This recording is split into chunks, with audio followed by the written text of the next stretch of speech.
This is for the sound.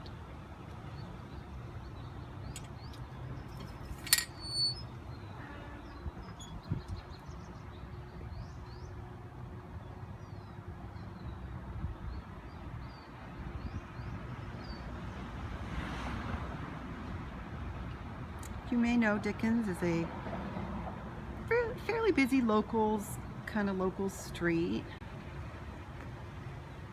I try to be quiet, but you know, I always have to give my 2 cents about the area. I live around the corner from here, so I'm very familiar with the area. It's pretty quiet in that courtyard. It's kind of insulated.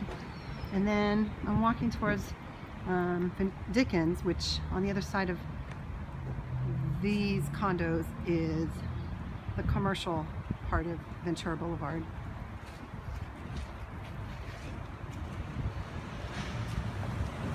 I just always love these buildings. They're so charming. And you know, Dickens is, like I said, it's a fairly busy kind of local thoroughfare, kind of the back way to avoid Ventura Boulevard.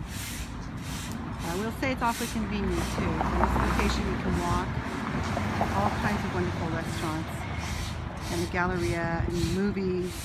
I'm sure you know that, but hopefully we'll talk soon. Thank you.